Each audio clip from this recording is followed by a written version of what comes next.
Ottimo. Grazie Luca per questa presentazione e grazie per averci invitato. Io sono Giovanni Bearzi, Silvia Bonizioni e vi parleremo, se funziona, on.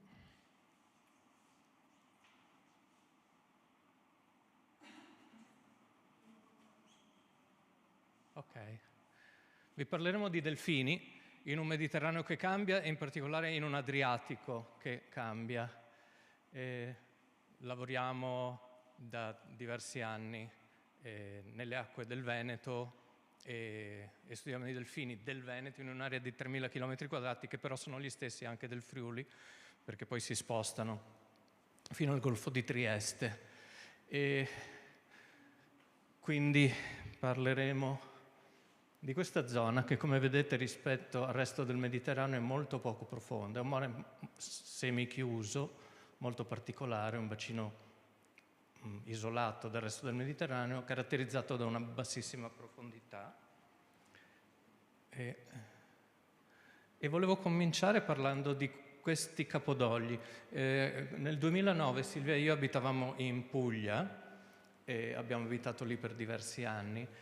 Era dicembre e a un certo punto siamo venuti a sapere che si erano spiaggiati non lontano da casa nostra 7 capodogli. E allora siamo andati lì, ci siamo precipitati e la situazione che abbiamo trovato era questa. Alcuni animali ancora vivi, semisommersi nella sabbia, mare un po' in tempesta, e persone che camminavano lungo la spiaggia. Siamo arrivati nel tardo pomeriggio, poi durante la notte io ho cominciato a pensare che cosa si potesse fare in quel tipo di occasione, perché non c'era mai capitato niente di simile.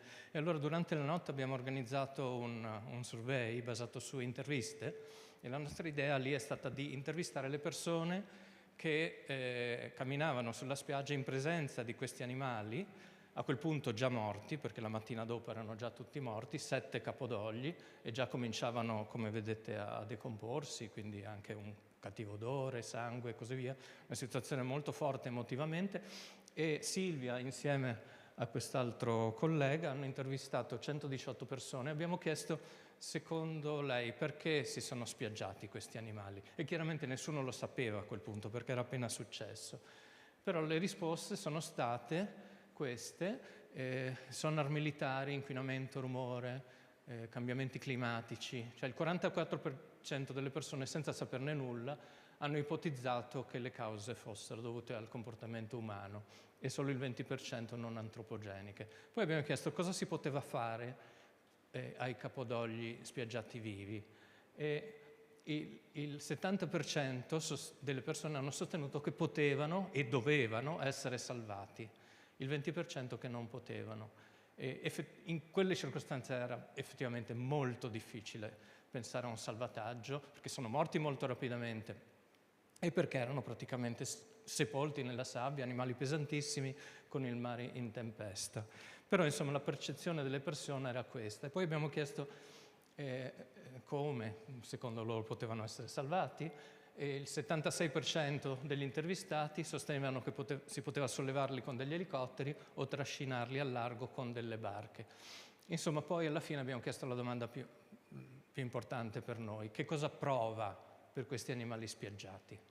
E sorprendentemente la maggior parte delle persone hanno espresso, in presenza di animali morti e già in decomposizione, tristezza, dispiacere, cordoglio, smarrimento, sentimenti che noi abbiamo interpretato come compassionevoli nei confronti degli animali. E una minoranza di persone invece non ha espresso questi comportamenti. E questa è una cosa strana. Abbiamo realizzato un articolo scientifico su questo, chiamato Percezione di uno spiaggiamento di massa di cetacei in Italia, l'emergenza, la nascita della compassione. E perché l'emergenza? Perché abbiamo confrontato le reazioni nel 2009, basate su interviste e su una quantità di altri dati, con le reazioni a casi del tutto simili avvenuti in tempi storici. E in tempi storici i capodogli venivano visti sostanzialmente come dei mostri. Qua dice monstruose balene, questo è un mostro marino, quello era un capodoglio. Oppure un pericolo, un animale terrificante, pericoloso, maligno. L'iconografia storica di balene e capodogli in particolare era di questo tipo. Oppure l'altra interpretazione era che fossero delle risorse, cioè si vedevano come sostanzialmente delle palle di olio, di grasso, che potevano essere squartate e l'olio si poteva utilizzare per fini commerciali, per consumo, per illuminazione e così via. E in questa stampa si vede appunto una persona che mette l'olio, il grasso nei barili, uno che suona una sorta di corramuse e altri che fanno a fette il cetaceo spiaggiato. E un'altra interpretazione nei casi di spiaggiamento, questo era un caso del tutto simile a quello pugliese a cui abbiamo assistito, ci sono 3 capodogli spiaggiati già, uno ancora vivo, si vede qui che soffia, e una decina di altri capodogli con un mare in tempesta, quindi una situazione analoga a quella pugliese. E qui questa è una stampa olandese, questo l'abbiamo tradotto dall'olandese antico, e si vedono però le persone che scappano, terrorizzate, e queste iscrizioni dicono che questi animali, questi mostri, erano presagio di grande sventura, cioè venivano visti come animali terrificanti inviati da qualche divinità per annunciare la sventura. Questa era un'altra delle caratteristiche attribuite a questi animali quando spiaggiavano. Abbiamo fatto anche un lavoro scientifico che ha rispolverato dalle varie biblioteche tutti i casi di spiaggiamento di capodogli negli ultimi 500 anni in Adriatico, e sono questi, soprattutto si vede nella zona tra Rimini e Ancona. Questa è una zona dove storicamente si spiaggiano molto più spesso, 68 animali per 36 casi, e quello che si vede da questa letteratura storica, questo è il primo caso conosciuto nel 1555, sono tutti casi, descritti in questo caso anche molto bene, di capodogli che fanno capire come venivano interpretati questi spiaggiamenti. Questo è il primo spiaggiamento di massa, ancora una volta 7 capodogli nel 1584, e poi nel 1602, e qua si vede, qui dice la gran fortuna seguita allo spiaggiamento di questo animale, perché anche qui si vedono persone che ne ricavano del grasso, lo tagliano a pezzi, e molto spesso questi animali, se spiaggiavano vivi, venivano uccisi, facevano il possibile per ucciderli, sia perché erano dei mostri, sia perché poi ne ricavavano magari qualcosa di utile. Un altro caso di Pesaro del 1715, 1767, un altro capodoglio spiaggiato a Fano, anche qui si vede una persona con una carabina, probabilmente gli hanno anche sparato, un'altra con un'accetta. E questo caso è particolarmente interessante, perché Francesco Gasco, l'autore di questo libretto, è una descrizione molto accurata di uno spiaggiamento di balena franca, una balena franca che è un cetaceo che non vive in Mediterraneo. Ci sono solo 2 casi conosciuti, però guarda caso una si è avvicinata viva alla costa di Taranto e prima l'hanno presa fucilate e le hanno sparato centinaia di volte. È descritto benissimo proprio come è stata accolta questa balena, e poi è stata ripetutamente arpionata, ferita con esplosivi, e dopo tutta una giornata di tentativi di ucciderla, alla fine si è spiaggiata, viva però ancora, e per tutta la notte è rimasta viva, e l'hanno presa a colpi di accetta, le hanno piantato un palo di 1 metro dentro lo sfiatatoio, un palo di 10 centimetri di diametro, e insomma alla fine questa balena è morta e ne hanno ricavato grasso, e lo scheletro è visibile ancora a Napoli. Questa era un po' l'accoglienza riservata agli animali. Dopo che si spiaggiavano, l'atteggiamento tipico era montarci tutti sopra e fare una bella foto di gruppo sorridenti, come in questo caso, e anche in questo è ancora un caso adriatico, un capodoglio spiaggiato a Fano nel 1936. Qui ci stiamo avvicinando ai nostri tempi, e l'atteggiamento, la cosa più naturale che veniva da fare era salirci sopra e fare una foto di gruppo.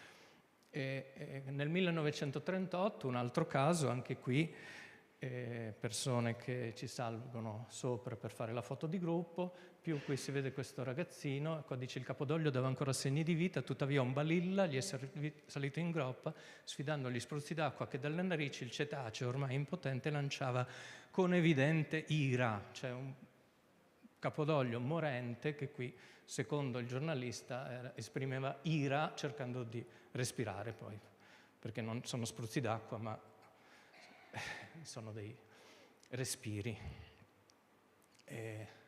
1943, ci avviciniamo ancora a Rimini, questo Capodoglio si è avvicinato vivo alla costa, hanno fatto di tutto per cercare di ucciderlo, non ci sono riusciti, allora cosa hanno fatto? Hanno chiamato l'esercito che l'ha preso a mitragliate con questa mitragliatrice pesante ed è stato ucciso con la mitragliatrice. 1961, un altro caso, questa è una balenottera, sembra una piccola balenottera. I giovani, scorto il cetaceo in difficoltà per essersi avvicinato troppo a riva, cercavano di arpionarlo, poi armatisi di fucile da caccia, caricato a pallettoni, lo finivano con pochi colpi, infine la grossa preda veniva rimorchiata in porto da una motobarca. Nel 1961 neanche si mangiavano più i capodogli, cioè non venivano uccisi perché considerati risorse. Poi questa è stata lasciata lì a decomporre e poi è diventato un problema di salute pubblica. Quindi venivano uccisi per un gioco, per piacere, per dimostrare una qualche sorta di macismo. Negli anni 70, dopo secoli in cui gli animali venivano visti come mostri, risorse, animali che annunciavano sventura, è cambiato tutto. Negli anni 70 è cambiato tutto. La percezione dei cetacei è cambiata drammaticamente, al punto che abbiamo cominciato a vederli come giganti gentili. Intanto ci siamo accorti, le persone andavano sott'acqua con una videocamera e si vedeva che non avevano nessuna intenzione di nuocere questi animali, erano generalmente curiosi e molto premurosi, attenti a non fare del male alle persone. Quindi la cinematografia scientifica subacquea ha contribuito molto a questo cambiamento di percezione, oltre alle fotografie che mostravano gli animali come veramente erano, invece che come questi mostri, come mostri spaventosi con le zanne. E poi questo disco famosissimo di Roger Payne, che le canzoni delle megattere. Questo è il disco, l'album di suoni di natura più venduto di tutti i tempi, più di 100.000 copie, nel 1970, e questo ha contribuito molto a far capire alla gente che le balene, i cetacei, erano qualcosa di diverso da dei mostri. Cantavano e inventavano canzoni che cambiavano ogni anno, e queste canzoni erano delle serenate che i maschi dedicavano alle femmine. Nel 1984, in seguito a questo cambiamento di percezione, i giornalisti cambiano completamente stile. Qui un capodoglio è descritto come intelligente, il re dei mari, e tanta malinconia per la sua fine quando si è spiaggiato a Silvi, in Adriatico sempre. Dicono non si uccide così un povero capodoglio, ma in effetti non è stato ucciso, è morto per conto suo, e anzi un pescatore ha perso 7 ore per cercare di trainarlo fuori, ci è riuscito, l'ha trainato al largo e poi questo animale evidentemente malato è tornato a spiaggiarsi. Nel 2014 dei 7, ancora una volta 7 capodogli spiaggiati a Vasto, 4 sono stati salvati e 3 sono morti. Per la prima volta un tentativo riuscito di cercare di salvare questi capodogli che si spiaggiano in massa. Quindi non solo un cambiamento di percezione, ma anche un cambiamento di azione. E in anni recenti ormai quello che ci si può aspettare quando questi animali arrivano vivi vicino alla riva non è che qualcuno gli pianta un palo nello sfiatatoio, ma si cerca il più possibile di salvarli. Ecco, fin qui ho parlato di grandi cetacei, diciamo, balene, capodogli. Cosa è successo con i delfini, invece? Anche loro per secoli sono stati considerati animali malefici da sterminare, e ci sono pubblicazioni scientifiche che li descrivono come i peggiori nemici dell'uomo, mostri ittiofagi, mangiatori di pesci, e pirati fasulli e nocivi. E anche le fotografie dell'epoca descrivono questo tipo di comportamento. Venivano in parte mangiati, E questo è un pescatore che ne ha pescati 4 delfini comuni a Cesenatico, sempre Adriatico, nel 1113 Tursiopi uccisi, quindi in parte erano ancora delle risorse, in parte erano dei competitori per la pesca che quindi dovevano essere uccisi nel massimo numero possibile, e sono riusciti a ucciderli in Mediterraneo. Abbiamo fatto di recente una pubblicazione in corso di stampa che mostra che sono stati uccisi a decine di migliaia di delfini uccisi, soprattutto in quanto competitori per la pesca, cioè ci rubano il pesce. E quindi campagne di sterminio proprio decise dallo Stato.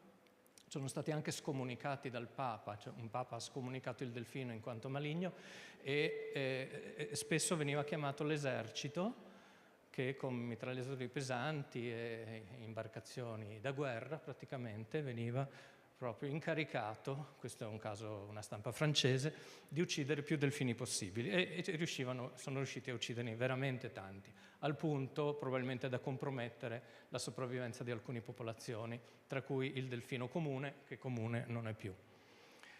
Persino i ricercatori, fino agli anni 60, la ricerca scientifica sui cetacei, come veniva fatta? Prendendo una barca e andando a spararli. Poi questi animali morti venivano imbarcati a bordo, dissezionati, ed erano degli studi sostanzialmente anatomici basati su animali uccisi in mare. Questa era la cosa più normale del mondo. Se uno voleva studiare i delfini, doveva ucciderli.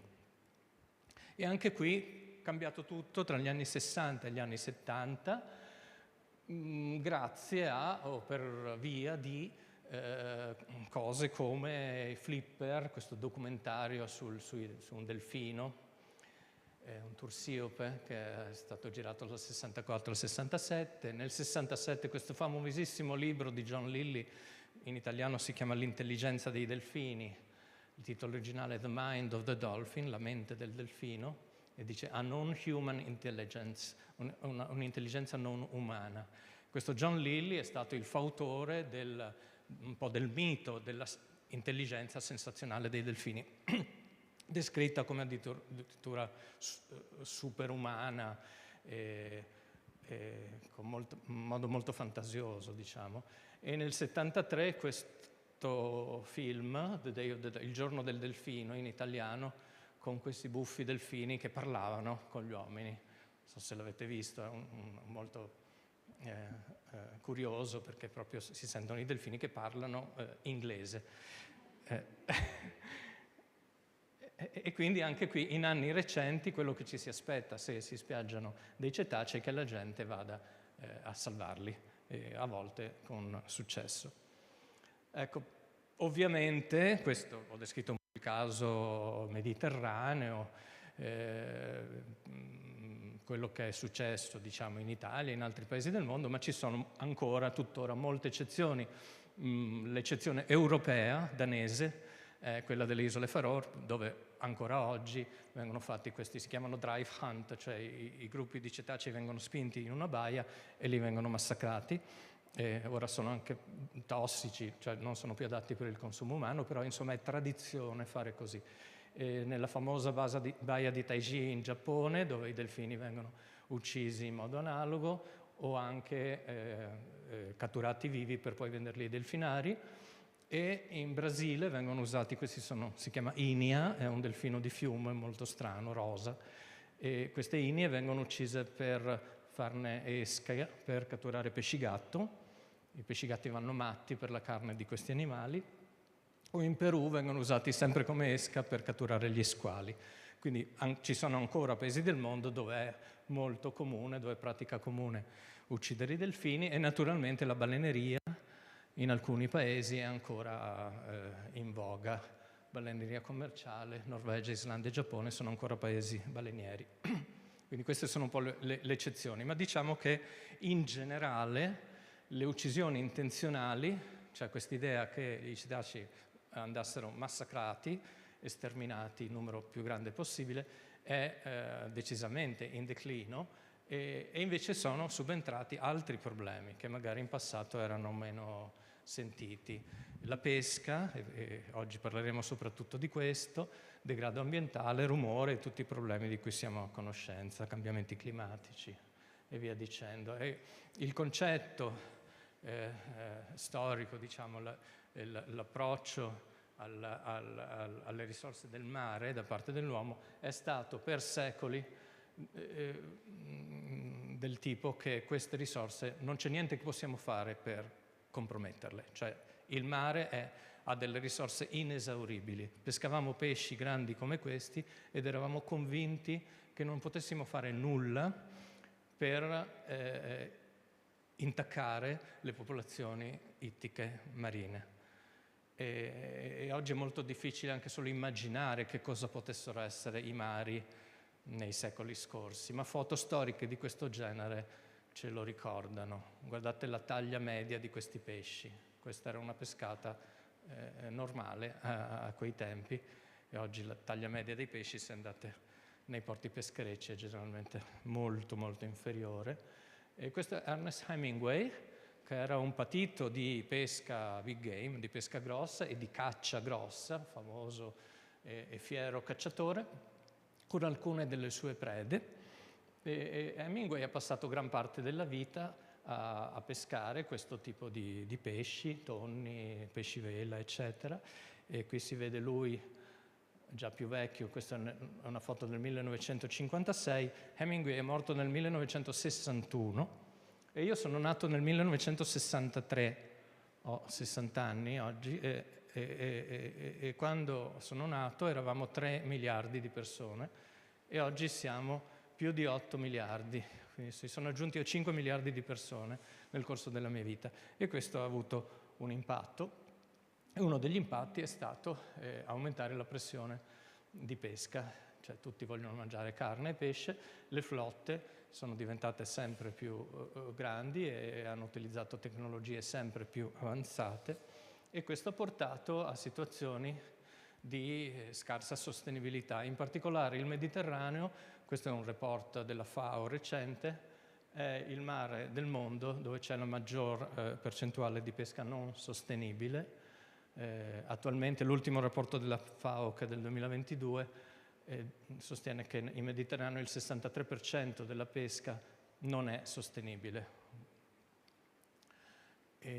E questa è la situazione del pesce sbarcato in Mediterraneo, è un rapporto FAO del 2023. Sostanzialmente abbiamo pescato sempre di più fino al 1994, in virtù di una flotta peschereccia sempre più consistente, tecnologia sempre più avanzata. Poi la flotta è rimasta più o meno la stessa o è aumentata, recentemente sta diminuendo, ma le risorse, come vedete, la quantità di pescato è andata diminuendo in modo drammatico nel corso degli ultimi decenni.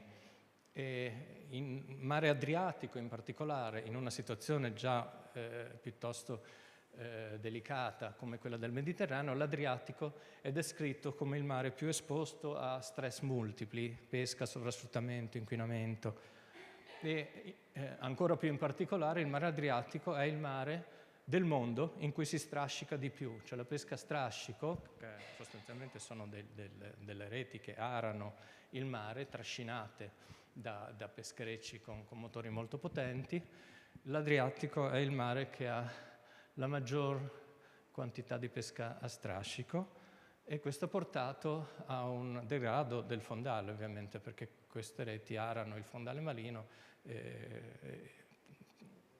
eliminano tutte le forme di vita che ci sono, per cui l'Adriatico attualmente è il mare che ha lo stato di salute peggiore di tutti.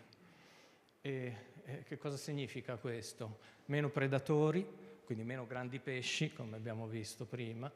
Quei pesci non sono neanche pensabili ormai, pesci di quelle dimensioni in Adriatico. Ci sono ancora grossi tonni perché sono animali di passo.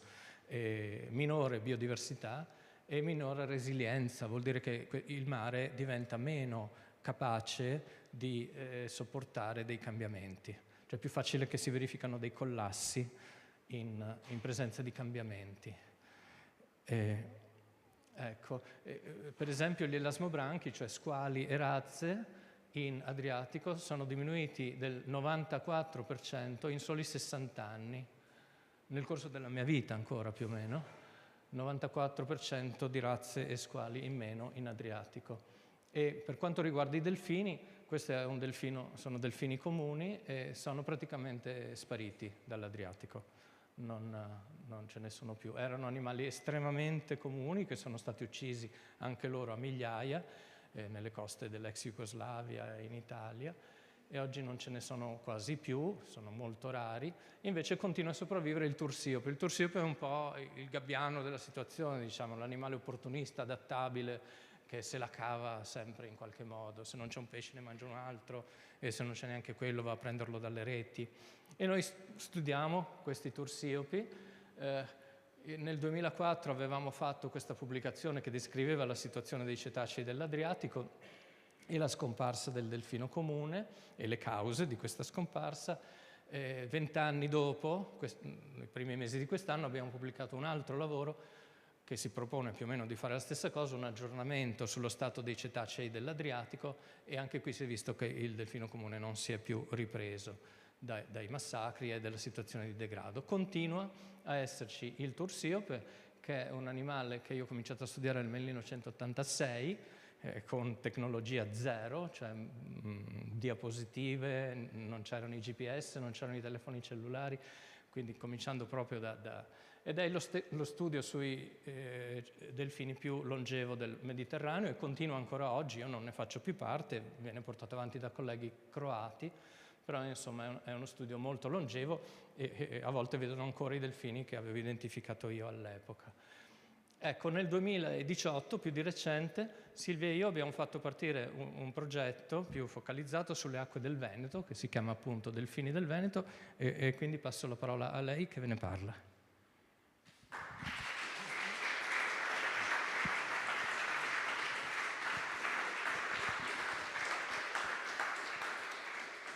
Allora, io adesso sarò un po' più tecnica rispetto alla presentazione di Giovanni, però spero di essere ugualmente chiara. Allora, l'area in blu che vedete qua nella mappa è la nostra area di studio, che si estende per circa 3.000 km quadrati, ed è un'area altamente impattata da attività umane. E abbiamo ad esempio un enorme rigassificatore che si trova a 15 km al largo dalla costa. Abbiamo diversi impianti di mitilicoltura che occupano vasti settori della nostra area di studio, e infine abbiamo una flotta peschereccia di pescherecci a strascico molto numerosa, ed è una delle flotte più grandi del Mediterraneo, quindi insomma un impatto abbastanza importante, e nel corso della mia presentazione vi descriverò in dettaglio quali sono appunto questi impatti che ha questa flotta sui delfini. Allora, come ha detto Giovanni prima, questo progetto è iniziato nel 2018 e fino al 2023 abbiamo navigato in cerca di delfini per più di 27.000 chilometri. Abbiamo incontrato 801 gruppi di tursiopi. I tursiopi sono questi delfini che di solito sono quelli che vediamo nei delfinari, per darvi l'idea. E abbiamo mappato i loro spostamenti per quasi 1.400 chilometri. Ora, la prima domanda che ci siamo posti nel 2018 è: ok, quanti delfini ci sono nella nostra area di studio? E uno dei modi per scoprirlo e per rispondere a questa domanda è utilizzare il metodo della fotoidentificazione, cioè ogni volta che un delfino viene in superficie per respirare lo si fotografa. Cosa fotografiamo? Fotografiamo la pinna dorsale. Ogni pinna dorsale presenta dei segni naturali che possono essere delle tacche o dei graffi, e quindi sono specifici per ogni singolo individuo. Quindi questo è molto utile a noi ricercatori, perché appunto riusciamo a capire chi è chi. Nel corso di questi anni abbiamo fatto una valanga di foto, e attualmente il nostro database ne ha più di 60.000 foto, però questo non è che vuol dire che fuori dal Veneto ci sono 60.000 tursiopi, no? Sarebbe troppo bello. Però perché questo? Perché io quando faccio delle foto posso fotografare più e più volte lo stesso individuo, però questo enorme dataset ci ha consentito di capire più o meno quanti sono e ne abbiamo individuati 659 marcati. Quindi noi nel nostro catalogo abbiamo 659 animali che siamo in grado di riconoscere perché hanno sulla loro pinna qualche segno, qualche tacca o qualche graffio che appunto ci consente di capire la loro identità. E di questi 650 siamo andati a vedere qual è il loro tasso di residenza, cioè quanto spesso vengono avvistati da noi nella nostra area di studio.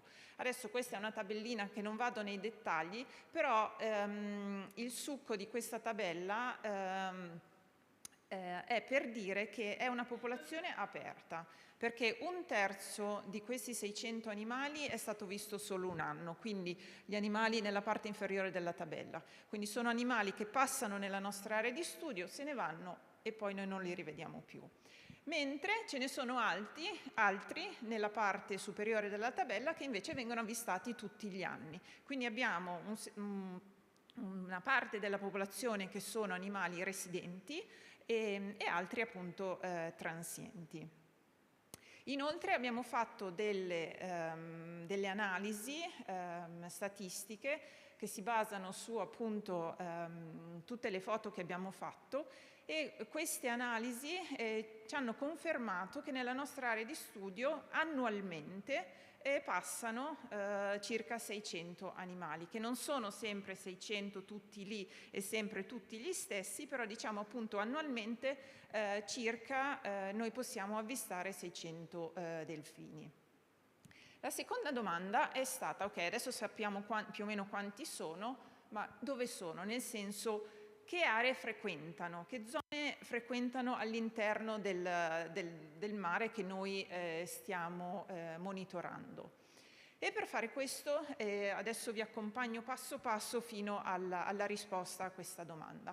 Allora, questa mappa che vedete a sinistra rappresenta la navigazione, cioè dove siamo stati noi con la barca in questi 6 anni, quindi tutte le righe, le linee nere è il percorso che noi abbiamo fatto con la barca, che ha portato alla seconda mappa a sinistra, quei segni rossi che vedete, è la posizione iniziale di tutti gli avvistamenti che noi abbiamo fatto di delfini.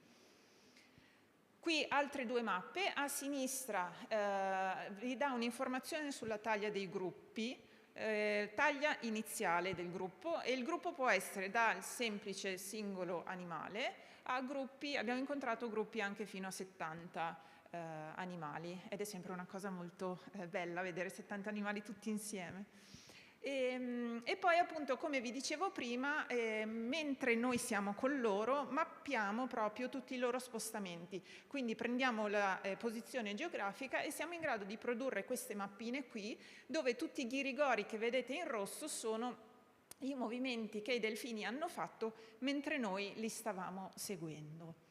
Ora, visivamente, queste 2 mappine ci potrebbero suggerire che i delfini preferiscono stare, diciamo, nella parte meridionale della nostra area di studio, ok?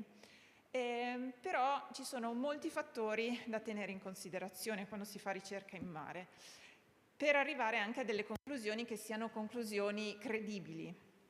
Primo tra tutti è la distribuzione del nostro sforzo di ricerca, perché ci sono zone in cui ci siamo andati pochissime volte e invece ci sono altre zone in cui, che sono state battute tantissime volte da noi, e quindi la mia probabilità di trovare delfini in una zona molto battuta come quella nel settore meridionale ovviamente è molto più elevata rispetto a quella nel settore settentrionale. Quindi questo è un primissimo fattore. Il secondo fattore è lo stato del mare. Lo stato del mare è fondamentale per noi, perché un mare così, che è fantastico, mare olio, peccato che capiti veramente poche volte. quando noi dobbiamo uscire. Quindi quando io ho un mare così, a parte che noi siamo felicissimi, però mi dà la possibilità di avvistare i delfini molto più facilmente e anche molto più lontano. Situazione molto diversa rispetto a un mare come questo.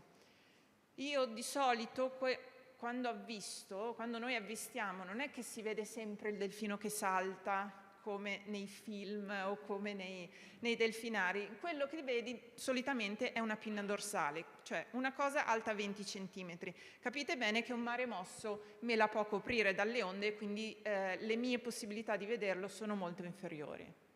Quindi questi fattori sono stati presi da noi in considerazione e il passo successivo è stato prendere questi fattori più altre variabili e ideare dei modelli statistici che ci consentissero di capire la distribuzione dei delfini.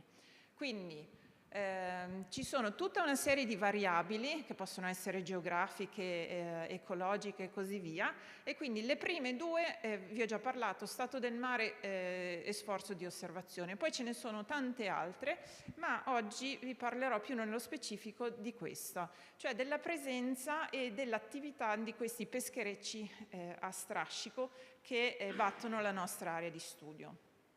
Questi pescherecci a strascico sono di 3 tipi. Allora, la prima tipologia è chiamata rapido, perché di solito quando pesca va molto veloce rispetto alle altre 2 tipologie. E cosa fa? Lui trascina, questa barca trascina dei ramponi, che sono delle strutture metalliche molto pesanti, che proprio si intrudono dentro nel fondale marino e viene trascinato poi dalla barca. E ne abbiamo classificati 60 diverse imbarcazioni. Poi abbiamo quelle che vengono chiamate le cocce, sempre un peschereccio a strascico che però traina una rete che anche lei tocca il fondale marino e che viene tenuta aperta da queste divergenti, che sono porte che possono essere di metallo o di legno, e quindi anche loro vengono trascinate sul fondale marino. L'ultima tipologia sono le volanti, sono pescherecci che lavorano sempre in coppia e trainano una grande rete a mezz'acqua. Quindi non toccano il fondale come gli altri 2 pescherecci, ma pescano a mezz'acqua. Quello che noi facciamo ogni volta che incontriamo un peschereccio in mare è andare a vedere se ci sono delfini che seguono il peschereccio. In questi anni abbiamo controllato più di 600 pescherecci, appunto per vedere se c'erano delfini che si alimentavano al seguito di questi pescherecci. Ed è venuta fuori una cosa molto interessante che noi non sapevamo, ma non si sapeva proprio per quest'area di studio. Allora, il 35% delle volanti che noi abbiamo incontrato erano seguite dai delfini, il 27% delle cocce da noi incontrate erano seguiti dai delfini e solo il 2% dei rapidi da noi incontrati erano seguiti da questi animali. Questo cosa vuol dire praticamente? Che ai torsiopi piace tantissimo alimentarsi al seguito delle volanti e delle cocce, non gli piace invece quasi per niente alimentarsi al seguito dei rapidi, quindi c'è una spietata preferenza per una certa tipologia rispetto ad un'altra.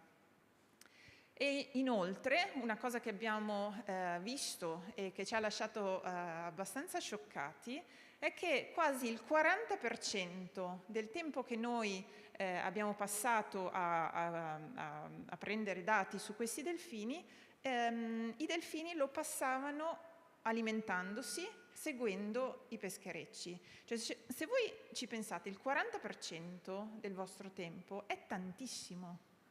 E loro lo passano appunto cercando una via di alimentazione seguendo questi pescherecci. Quindi al che abbiamo detto, ok, i pescherecci rappresentano qualcosa di importante per i delfini e quindi assolutamente li dobbiamo considerare nei nostri modelli di distribuzione e abbiamo cercato di ottenere ulteriori informazioni su questi pescherecci, per cui fortunatamente questi pescherecci sono obbligati a utilizzare questo metodo che è un sistema AIS, cioè loro devono mandare in automatico, in remoto, delle informazioni che vengono poi messe in un catalogo su tutto quello che stanno facendo, quindi a che velocità stanno andando, se stanno pescando, se stanno navigando, la rotta che stanno tenendo e così via. E sono informazioni ogni minuto, quindi informazioni molto dettagliate, per noi utilissime, che siamo andati a mappare. Allora, qui vi mostro, giusto per darvi un'idea, non entro molto nel dettaglio, però questo è una mappina, questa qua a sinistra, di solo, e ripeto solo, 68 giorni di attività, quindi solo 2 mesi, dei rapidi. Quindi io ho mappato quasi 2 milioni di posizioni di questi pescherecci, questi rapidi, e quindi vedete che sono, è abbastanza impressionante, ci sono alcune aree che sono ormai totalmente nere in solo 68 giorni. Pensate a livello anche solo annuale cioè l'impatto che può esserci sull'ambiente marino. A destra è semplicemente visualizzato lo sforzo di pesca. Più la cella è rossa e più quella cella lì viene frequentata da questi rapidi perché vanno lì a pescare.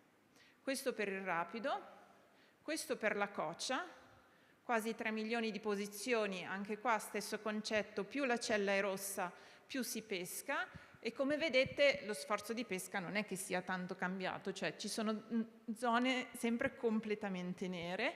E infine l'ultima tipologia, quelle volanti, con 1 milione di posizioni, e anche qui la stessa cosa, con celle rosse più pescate dalle volanti. Ora, abbiamo detto, ok, abbiamo tutte queste informazioni, le abbiamo mappate e volevamo vedere se gli algoritmi utilizzati da noi ci stessero dicendo delle cose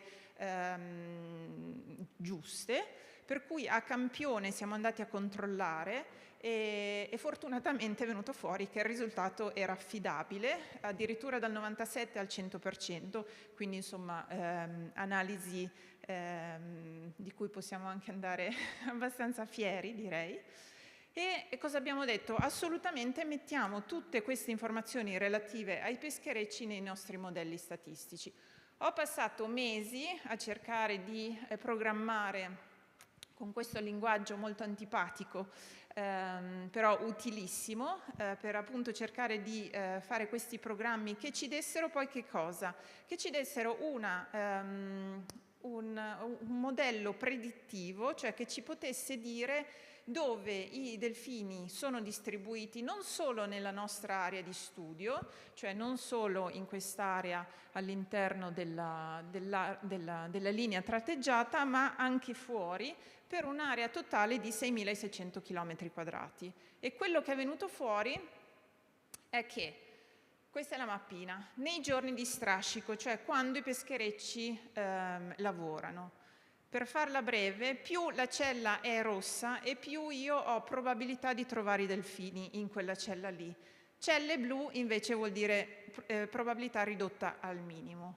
Ora, questo cercate di visualizzarlo per i giorni di strascico, questo nei giorni senza strascico, quindi il sabato, la domenica, Ferragosto, le feste comandate, insomma, nazionali, e come vedete è abbastanza diversa. Anche qua stesso concetto, cella rossa, altissima probabilità di vedere i delfini, cella blu, pochissima. Se le confrontiamo è abbastanza evidente la differenza. Ok? Quindi quello che queste due mappine ci dicono è, prima di tutto, la pesca a strascico influenza la distribuzione dei delfini.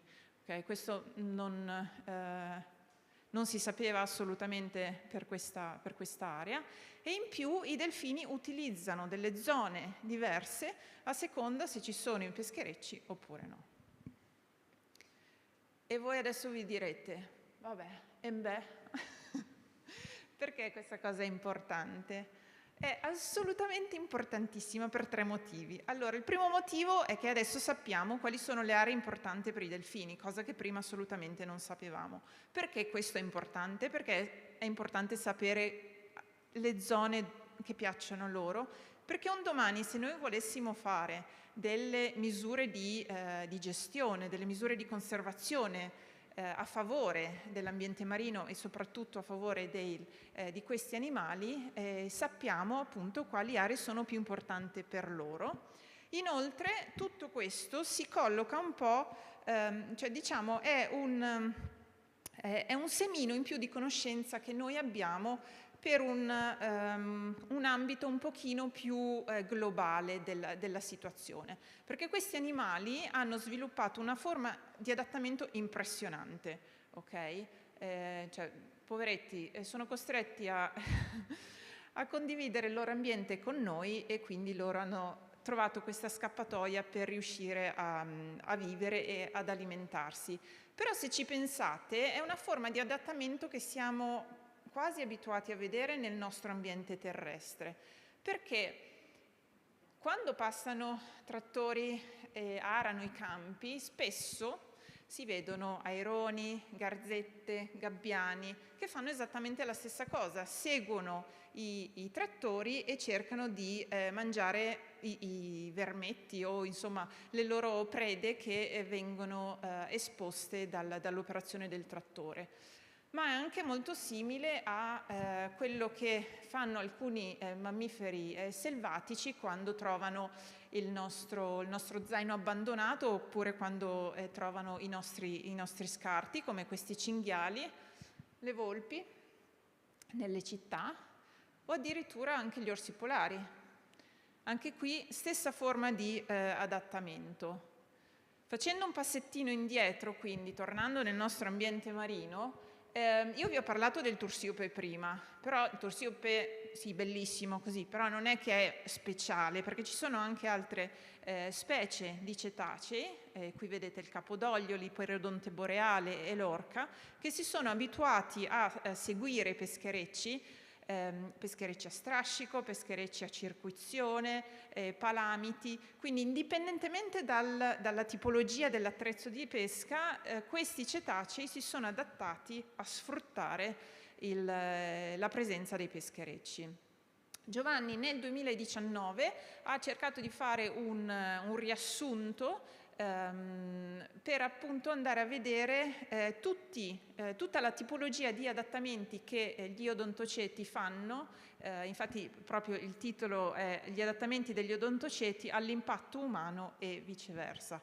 Questo è stato nel 2019, più recentemente nel 2022 abbiamo scritto un altro lavoro scientifico in cui abbiamo voluto fare un riassunto di tutte le conoscenze che erano disponibili relativi agli odontoceti, quindi diciamo delfini, orche, capodogli e così via, che si alimentavano o che sfruttavano la presenza di pescherecci a strascico a livello globale. E abbiamo scoperto che è un tipo di adattamento che è praticamente osservato in quasi tutti i mari, ok? E che ci sono più di 19 specie che ormai si sono abituate a questa forma di alimentazione. Ed è un tipo di alimentazione che può essere diviso in 3 tipologie. Allora, o si mangia sul pesce di scarto, o dentro la rete o fuori dalla rete. Allora, sul pesce di scarto cosa vuol dire? Il delfino si avvicina, ma proprio vicino vicino, alla poppa del peschereccio, nel momento in cui magari i pescatori, come in questo caso, ributtano a mare del pesce che a loro non interessa, e voi cosa fareste? Cioè, se un gelataio vi offrisse così, un gelato, lo rifiutate? Certo che no. E loro fanno esattamente la stessa cosa, e ovviamente anche uccelli marini, come in quella foto lì i gabbiani ne approfittano, cioè una preda più facile di così non c'è. Un'altra tipologia è: io delfino mi avvicino nel momento della salpa, perché la rete è in superficie, quindi non mi devo neanche fare lo sbattimento di immergermi troppo, e vado a sfilare tutti quei pescetti che magari sono rimasti incastrati nella maglia della rete. Io lo sfilo e anche lì molto semplice, no? Anche qui molto molto vicino al peschereccio. E l'ultima tipologia invece è: io delfino rimango un pochino più arretrato rispetto al peschereccio, lo seguo e quello che posso fare è o mangio fuori dalla rete o in alcuni casi addirittura entro dentro nella rete perché è piena di pesce, quindi meglio di così. E la cosa pazzesca che noi vediamo è che i gruppi che seguono i pescherecci a volte hanno le madri e queste madri hanno i piccoli. Ora, è una situazione che può essere molto pericolosa. Ora, io se fossi mamma non lo farei mai, ok? Però loro si portano i loro neonati, i loro piccolini, come se niente fosse, seguono tutto il gruppo e si alimentano. E perché fanno così? Semplicemente perché insegnano al loro piccolino come alimentarsi in quel modo. Okay? Quindi è un trasferimento di informazione preziosissima, perché voglio dire, qualcuno deve dar da mangiare al piccolino, quindi la mamma che sa come si deve fare insegna tutto al piccolino e quindi c'è un trasferimento proprio culturale di questa tipologia di adattamento di alimentazione al seguito dei pescherecci. E adesso io invece trasferisco la parola di nuovo a Giovanni che finisce la presentazione.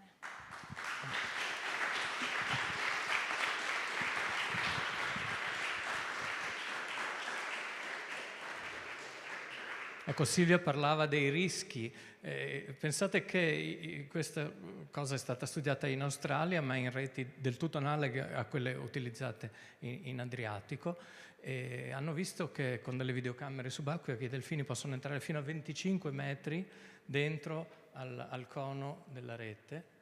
Cioè praticamente fino in fondo, quasi fino a questo si chiama cod-end, dove si accumula il pesce, quindi arrivano fino in fondo a questo imbuto ed vedete diventa molto pericoloso, soprattutto se il peschereccio magari cambia rotta, la rete, che è una sorta di sacco, forma un'ansa, per cui il delfino poi non è in grado di uscire in tempo per respirare. Loro al massimo possono stare sott'acqua, diciamo, 8 minuti, ma non di più.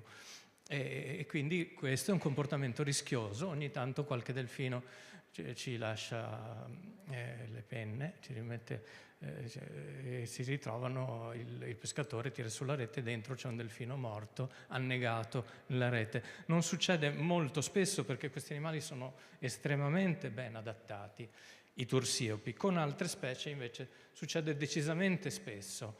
Il delfino comune, che è l'animale che è praticamente scomparso in Adriatico e anche in gran parte del Mediterraneo, muore a migliaia nelle reti a strascico, per esempio nel Golfo di Biscaglia, tra la Francia e la Spagna, dove c'è molta pesca a strascico, e migliaia di delfini vengono uccisi ancora all'interno di queste reti.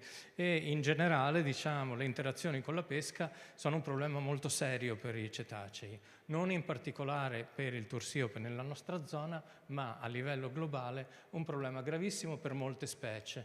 La vaquita, questa piccola focena che vive nel Golfo di California, è quasi praticamente estinta.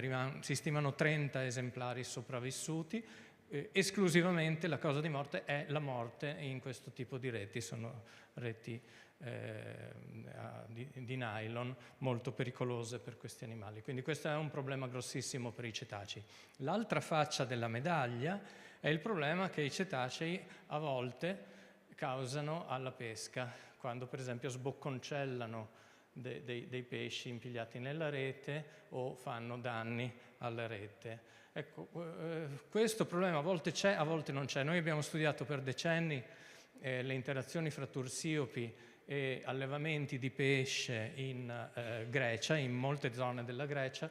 Lì il problema non c'è, sostanzialmente non fanno danni, mangiano i pesci che vengono attirati dal mangime che viene dato ai pesci nelle gabbie, ma i tursiopi non entrano nelle gabbie e non creano difficoltà ai pescatori.